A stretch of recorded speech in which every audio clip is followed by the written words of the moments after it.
আসসালামু আলাইকুম প্রিয় শিক্ষার্থীবৃন্দ, আশা করি সবাই অনেক ভালো আছো। চতুর্থ অধ্যায়ের প্রথম ক্লাসে সবাইকে স্বাগত জানাচ্ছি। চতুর্থ অধ্যায় মূলত এই ওয়েব ডিজাইন পরিচিতি ও এইচটিএমএল। তো এই অধ্যায়ে মূলত আমরা কি কি শিখবো সেগুলো নিয়ে একটু আলোচনা করি। এই অধ্যায়ে পাঠে শিক্ষার্থীরা নিচের শিক্ষণফল সমূহ অর্জন করতে পারবে। প্রথমে ওয়েব ডিজাইন সম্পর্কে ধারণা ব্যাখ্যা করতে পারবে, ওয়েবসাইটের যে কাঠামো সেটা বর্ণনা করতে পারবে, এইচটিএমএল এর ধারণা ব্যাখ্যা করতে পারবে, এইচটিএমএল ব্যবহার করে ওয়েব পেজ ডিজাইন তৈরি করতে পারবে এবং ওয়েবসাইটটি পাবলিশ করতে পারবে। মূলত এই অধ্যায়টা তোমাদের যুক্ত করা হয়েছে একটা ওয়েবসাইট কিভাবে কাজ করে, কিভাবে এটা তৈরি করতে হয়, কিছু বেসিক জিনিসপত্র তোমাদের এই অধ্যায়ে আলোচনা করা হবে।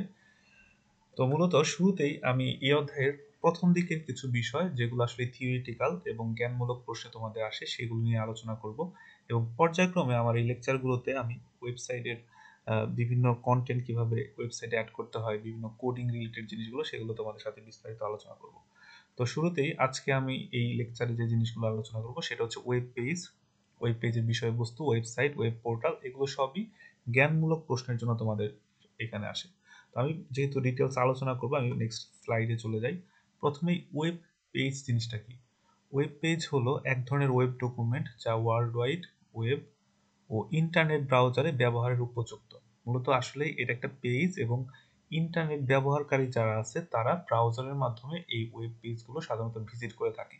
এই ওয়েব পেজের সংজ্ঞা 1 মার্কসের জন্য আসে, তো তোমরা অবশ্যই এই সংজ্ঞাটা অবশ্যই পড়তে হবে। অসংখ্যবার এই বিভিন্ন বোর্ডে এই প্রশ্নটা এসেছে। এরপরে হচ্ছে ওয়েবসাইটের উপাদান সমূহ বা বিষয়বস্তু। একটা ওয়েব পেজ কি কি জিনিস নিয়ে তৈরি হয়? একটা ওয়েব পেজে থাকতে পারে বিভিন্ন ধরনের ছবি, বিভিন্ন ধরনের ফাইল থাকতে পারে, ফর্ম থাকতে পারে, ভিডিও থাকতে পারে, বিভিন্ন ধরনের পিডিএফ বা পাওয়ার পয়েন্ট, এগুলো নিয়েই মূলত একটা ওয়েবসাইট তৈরি হয়। এই ধারণাটা তোমার জানতে হবে ওয়েবসাইট তৈরি করার আগে। এরপরে হচ্ছে ওয়েবসাইট জিনিসটা কি?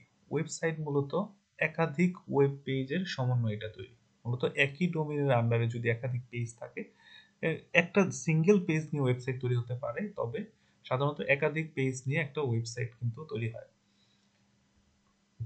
তো এরপরের যে বিষয়টা এটা হচ্ছে ওয়েব পোর্টাল। তাহলে তিনটা টপিক আমরা আলোচনা করেছি। প্রথমটা হচ্ছে ওয়েবসাইট, ওয়েব পেজ, তারপর একটা ওয়েবসাইট এবং সেটা হচ্ছে ওয়েব পোর্টাল। ওয়েব পোর্টাল একটু একটু ডিটেলস আরো বেশি ইনফরমেশন এখানে থাকবে। এখানে বিভিন্ন ওয়েবসাইটের তথ্য এখানে থাকতে পারে। বিভিন্ন ওয়েবসাইট থেকে তথ্য একটা ওয়েবসাইটে যদি দেখা যায়, তো এটাকে আমরা ওয়েব পোর্টাল বলতে পারি, যে একাধিক ওয়েব সাইটের সমন্বয়ে মূলত এটা তৈরি হয় এরকম বিষয়টা। তো নেক্সট হচ্ছে আইপি অ্যাড্রেস। এটা অনেক গুরুত্বপূর্ণ একটা বিষয়। ইন্টারনেটের সাথে সংযুক্ত যতগুলো ডিভাইস আছে, এটা তোমার মোবাইল ফোন হতে পারে, একটা ল্যাপটপ হতে পারে, একটা কম্পিউটার হতে পারে, সবকিছুর একটা নির্দিষ্ট আলাদা একটা অ্যাড্রেস থাকে। আমরা যেরকম ফোন নাম্বার ব্যবহার করে একটা আলাদা মোবাইল মোবাইল আমরা ফোন করতে পারি, ঠিক অনুরূপ ইন্টারনেটের যে সংযুক্ত যে ডিভাইস থাকে এদের সবার আলাদা করে একটা করে অ্যাড্রেস থাকে। এটাকে বলা হচ্ছে আইপি অ্যাড্রেস। এই আইপি অ্যাড্রেসের দুইটা ভার্সন রয়েছে, একটা হচ্ছে ভার্সন 4 আর একটা হচ্ছে ভার্সন 6। ভার্সন 4 যেটি সেটি মূলত 32 বিটের হয়ে থাকে। তো 32টি বাইনারি নাম্বার এখানে থাকে এবং এই 32টি বাইনারি নাম্বার মনে রাখা কষ্টকর বিধায় আমরা হচ্ছে যে আটটা আটটা করে ভাগ করা হয়েছে। এখানে প্রথম 8টি, এখানে দ্বিতীয় 8, এখানে তৃতীয় 8, এখানে চতুর্থ 8। এভাবে এই বাইনারি নাম্বারগুলো কিন্তু মনে রাখা অনেক কষ্টকর। এই জন্য প্রতিটি 8টি বাইনারি সংখ্যাকে সমতুল্য ডেসিমেলে যদি আমরা কনভার্ট করে রাখি, এখানে যে বাইনারি সংখ্যাগুলো আছে তার প্রথম 8টা বাইনারিকে আমি যদি ডেসিমেলে কনভার্ট করি, এটা হবে, দ্বিতীয় 8টা হবে হচ্ছে 164 এবং এটা হচ্ছে 11 এবং পরেরটা হচ্ছে 01। তো এভাবে যদি আমি আইপি অ্যাড্রেস মনে রাখি তাহলে কিন্তু আমাদের জন্য একটু সুবিধা হয়। এই আইপি অ্যাড্রেস দিয়ে কিন্তু ওয়েবসাইট ভিজিট করা যায়। আমরা যদি কারো ফোন নাম্বার জানি, তাকে যেরকম আমরা কল করতে পারি, অনুরূপ কোন একটা সার্ভারের আইপি অ্যাড্রেস যদি জানি তাহলে শুধু আইপি দিয়ে কিন্তু একটা ওয়েবসাইট ভিজিট করা যায়। এখান থেকে অসংখ্যবার প্রশ্ন আসে যে শুধু আইপি দিয়ে ওয়েবসাইট ভিজিট করা যায়, ব্যাখ্যা করো, এই টাইপের প্রশ্ন। তাহলে আইপি অ্যাড্রেস কিন্তু তোমাদের জন্য অবশ্যই গুরুত্বপূর্ণ একটা প্রশ্ন। এটা জ্ঞানমূলক প্রশ্ন হিসাবে পরীক্ষায় আসে। নেক্সট প্রশ্নটা হচ্ছে ডোমেইন নেম। এই আইপি এবং ডোমেইন নেম দুটাই কিন্তু অনেক ইম্পর্টেন্ট। ডোমেইন নেম হচ্ছে আইপি অ্যাড্রেসের একটা নিউমেরিক নাম। তো ডোমেইন নেমটা সাধারণত অদ্বিতীয় হয়ে থাকে, একই নাম কিন্তু দুইজনকে দিবে না, এটা রেজিস্ট্রেশন করতে হয়। তো এখানে দেখো একটা আইপি অ্যাড্রেস মনে রাখা কিন্তু কঠিন, এখানে অনেকগুলো ডিজিট দেখা যাচ্ছে। তো একাধিক ওয়েবসাইটের আইপি অ্যাড্রেস যদি আমি মনে রাখতে যাই তাহলে এটা কিন্তু আমার জন্য একটু কষ্টকর। এই কারণে এই ডোমেইন নেমটা দেওয়া হয়েছে মূলত এই আইপি অ্যাড্রেসের পরিবর্তে এই ডোমেইন নেমটা দেওয়া হয়। তবে ডোমেইন নেম সেগুলোই দেওয়া হবে যেগুলো অলরেডি কেউ রেজিস্ট্রেশন করেনি সেগুলো। এই কারণে এটা কিন্তু অদ্বিতীয়, মানে একই ডোমেন নেম দুইটা হওয়ার কিন্তু চান্স নেই। যেমন facebook.com, এটা অলরেডি একজন ব্যবহার করছে ফেসবুক কোম্পানি, তো তুমি চাইলে যে facebook.com নামে একটা ডোমেন নেম তুমি রেজিস্ট্রেশন করবা সেটা কিন্তু হবে না। তুমি প্রথমে আবেদন করবা যে তোমার কি ডোমেন নেম প্রয়োজন, সেখানে কিন্তু বলবে যে facebook.com অলরেডি এক্সিস্ট, তুমি অন্য কোনো নাম কিনো।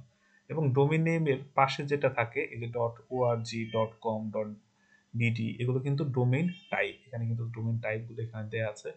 তো এই জিনিসগুলোও কিন্তু তোমাদেরকে ডিটেলসে এখান থেকে পড়তে হবে সংজ্ঞাগুলো। তুমি যদি ডোমেইন নেম এবং আইপি এই দুইটা একটু ডিটেলসে না পড়ো, তাহলে এটা তোমার মানে ক নাম্বার যে প্রশ্ন জ্ঞানমূলক এবং অনুধাবন এগুলোতে কিন্তু এটা আসে। ডোমেইন নেম অদ্বিতীয় ব্যাখ্যা করো, শুধু আইপি দিয়ে ডোমেইন নেম, শুধু আইপি দিয়েই ওয়েবসাইট ভিজিট করা যায় ব্যাখ্যা করো, এই টাইপের প্রশ্ন কিন্তু এখান থেকে আসে।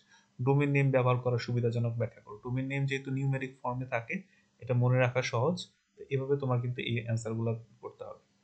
নেক্সট যে প্রশ্ন সেটা হচ্ছে ওয়েব অ্যাড্রেস। তো ওয়েব অ্যাড্রেসের মধ্যে আসলে কি কি জিনিস থাকে, এটা একটু ডিটেলস একটু জানতে হবে। প্রথমে যে জিনিসটা থাকে এইচটিটিপি, এটা হচ্ছে প্রোটোকল।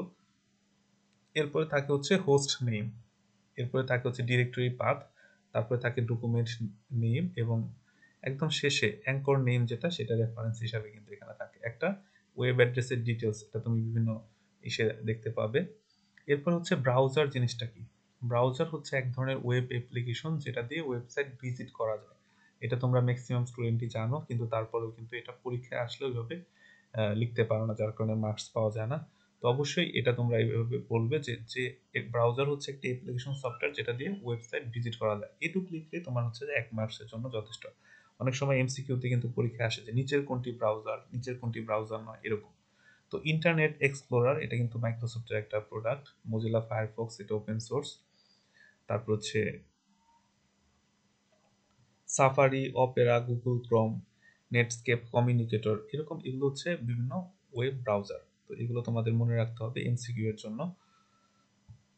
নেক্সট হচ্ছে সার্চ ইঞ্জিন জিনিসটা কি। এটার সাথে তোমরা পরিচিত, প্রতিনিয়ত তোমরা ব্যবহার করো, কিন্তু পরীক্ষায় যখন আসে এই সংজ্ঞাটা তোমরা একটু ভালোভাবে লিখতে পারো না। তো এটা হচ্ছে এক ধরনের অ্যাপ্লিকেশন টুলস যেটা দিয়ে তোমার ওয়েবসাইট থেকে বিভিন্ন তথ্য আমরা মানে খোঁজার জন্য এটা ব্যবহার করি। এটার এক্সাম্পল হিসেবে আছে গুগল, ইয়াহু, বিং, এমএসএন, এগুলো। তো আমাদের বাংলাদেশেও কিন্তু নিজস্ব একটি সার্চ ইঞ্জিন রয়েছে, সেটার নাম কি তোমরা কমেন্টে আমাকে জানাও, দেখি কে কে এই জিনিসটা সম্পর্কে ধারণা তোমাদের আছে যে বাংলায় আমরা সেখানে গিয়ে সার্চ করতে পারি, এবং আমাদের দেশের একটি ইউনিভার্সিটি এটা তৈরি করেছিল। তো সার্চ ইঞ্জিন আসলে কিভাবে কাজ করে, এটা কিন্তু তুমি গুগলে গিয়ে কোনো কিছু সার্চ করলে সেটা বিভিন্ন ওয়েবসাইট থেকে তথ্য এনে তোমাকে দেখায়। এখন তুমি যে মুহূর্তে সার্চ করতেছো ওই সময় কিন্তু সে সার্চ করার জন্য যায়নি, সে প্রতিনিয়ত বিভিন্ন ওয়েবসাইট সার্চ করে তথ্যগুলো গুগলের সার্ভারে রেখে দেয়। তুমি যখন সেখানে সার্চ করো তখন মূলত গুগলের সার্ভার থেকেই তথ্যগুলো তোমাকে দেখায়। তো এই জিনিসগুলো তোমাদের একটু ধারণা রাখতে হবে, এবং এক্সাম্পল গুলো কিন্তু পরীক্ষায় অনেক সময় আসে এমসিকিউতে, এটা তোমাকে জানতে হবে। নেক্সট হচ্ছে মানে সার্চ ইঞ্জিন আসলে কিভাবে, তোমার হচ্ছে যে দুইটা পয়েন্ট এখানে আছে, একটা হচ্ছে ডাউনলোড এবং আরেকটা হচ্ছে কি আপলোড। কোনো কিছু তুমি যদি ইন্টারনেট থেকে নিজের কম্পিউটার বা মোবাইলে ডাউনলোড করো, এটি হচ্ছে ডাউনলোড, আর আপলোড যদি তুমি নতুন কিছু সেখানে আপলোড করো, এটা হচ্ছে আপলোড। তো আশা করি খুবই বেসিক কিছু জিনিসপত্র নিয়ে তোমাদের আলোচনা করলাম, এবং এখান থেকে মূলত 1 বা 2 মার্কসের প্রশ্ন আসে, জ্ঞানমূলক এবং অনুধাবন। তো থিওরিটিক্যাল একটা ক্লাস তোমাদের আজকে নিলাম।